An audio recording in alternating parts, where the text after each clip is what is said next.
Our reading this morning comes from an essay called The Races We Run by Jesse O'Connell.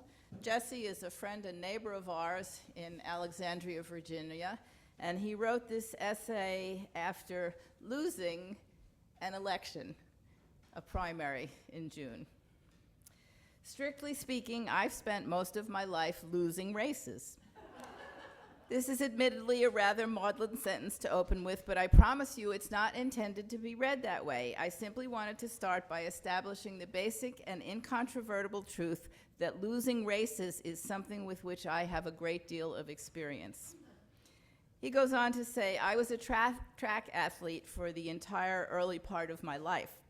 I went to college on a track scholarship and then ran under a professional sponsorship with Adidas for a few years. Despite this accomplished resume, it's important for you to understand that when I look back on my career, a career that I'm rather proud of, I do so with the clear understanding that losing races is how I spent the great majority of it. Every one of those lost races are among the best memories and proudest accomplishments of my career.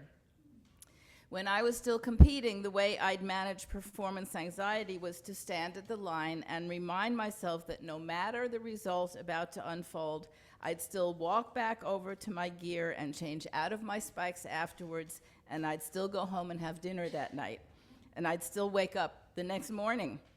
I would ground myself in that moment by reminding myself that all the other moments yet to come still would, and that the next minute and 40-odd seconds would pass in a flash of gasping heartbeats and the thunder of hooves. Transient, while these other things are the things that abide. I have been shaped by a life spent losing races. They have shown me what I can endure, measured by progress against what's come before, and illuminated ways in which I've yet to grow.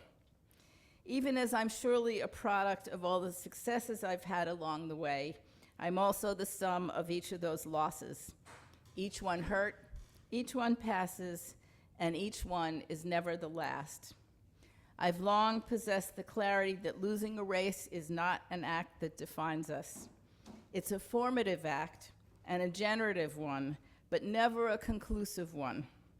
Each losing race is necessarily an establishment that creates the only act that can follow, to toe the line again. So I'm out of practice, having retired a couple of years ago of this sermon writing habit. So I thought it would be a good idea to go back to the basics that I learned in seminary, in my preaching class. Tell the people what you're going to say, then say it, and then tell them what you said. So here we go. This is a sermon about how to be a decent human being. It is a sermon about how a covenanted group of decent human beings with a set of shared values can become a powerful, radical agent of change. And this is a sermon about how a jet pig can be an amazing tool of transformation. What? A jet pig? You may or may not remember that last year when I preached here, I talked about the upcoming changes to Article 2 of the UUA bylaws. There was a proposal to change the language familiar to many of us of the 7 principles. Ooh, it was scary stuff. The proposal, which was voted enthusiastically by the delegates at our General Assembly in June, replaces or put in place language about a shared set of values. And immediately, people far more creative than me set to work thinking of mnemonics that would help us to keep those values in our minds and hearts, and thus emerged the jet pig. An adorable little pig with a jetpack on its back and a big heart filled with love. Jet pig, justice, equity, transformation, pluralism, interdependence, generosity. Jet pig, the kids already know it by heart in many places. Those are the values we voted to affirm and embrace, with love at the center. Now, if this were a partisan or political sermon, I might suggest that these values which we embrace would not be embraced by certain leaders and their followers. But this is not a political sermon, so I won't say that. What I will say is that this sermon has a narrative thread that goes back years. It goes back to a lovely day in June. Barry and I are at a baseball field where we were often in those days. It is the final game of our son's high school baseball career. He is pitching against a team that, well, David and Goliath come to mind, and our son was not Goliath. Miraculously, his team won that game. Danny shut out the mighty Warriors and spent, probably the night and the next day basking in the glory of that victory. The summer moved on. Only a few weeks later, Danny's Aunt Liz, a resident of this island and the mother of 3 young children, was diagnosed with terminal cancer. And then it was time for him to go off to college, feeling grief and excitement in equally, I think, until that clear, sunny Tuesday that Reverend Hardy's talked about last week, September 11th, 2001. We lived in Arlington, Virginia, close to the Pentagon. I was serving the church in Sterling, the home of Dulles Airport, where American Airlines Flight 77 took off for its ill-fated and brief journey.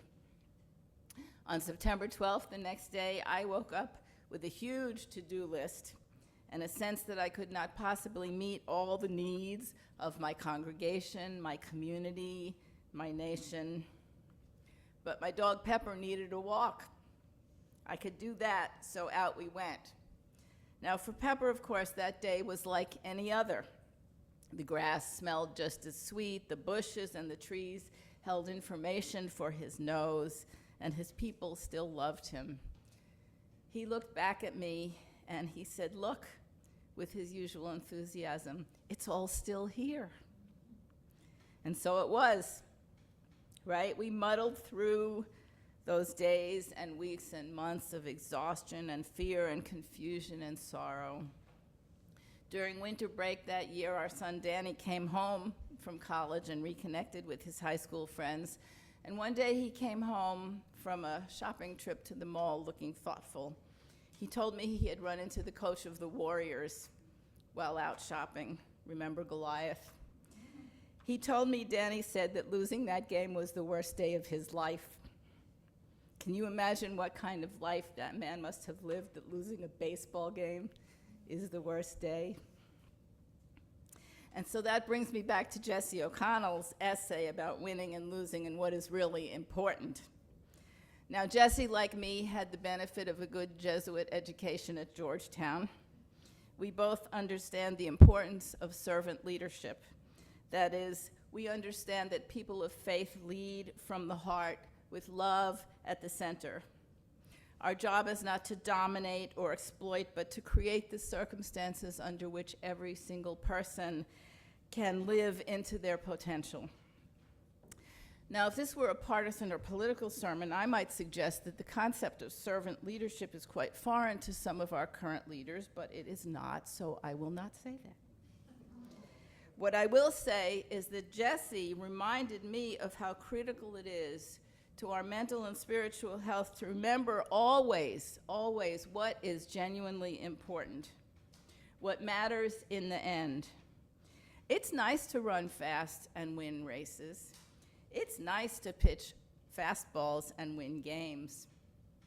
But it's more important to play fair, to respect the game, and to keep in mind that when the game is over and you have collected your gear, you will head home to dinner with your family or your congregation or your community. Once upon a time, Barry and I were sitting at another baseball field. It's all a blur. And one of our son's teammates came over to ask his mom if it would be okay if they said a prayer together before the game. Her response was a perfect education in religious pluralism. "Sure," she said, "but remember that not everyone on the team is Catholic like us, so they don't always pray the same way. And remember that the boys on the other team are children of God, so you can't ask God to help you win the game. You can pray that everybody on both teams does their best, that everybody stays healthy, and that everybody is a good sport. Her son looked astounded and then said, well, what good is that? Well, it's just everything, isn't it? It's just everything. How we play the game matters more than anything in the long run.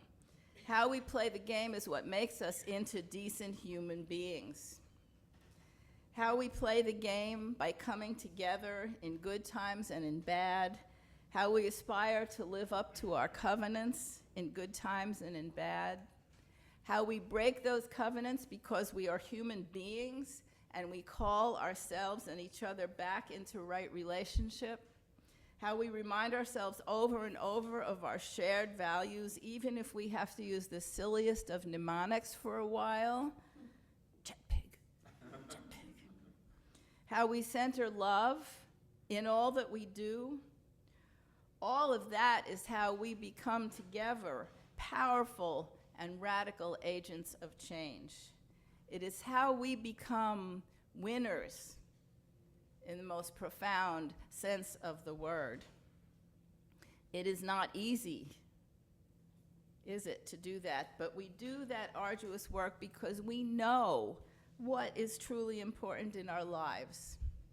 We know that it is not winning or losing. It is sitting down to dinner with our loved ones.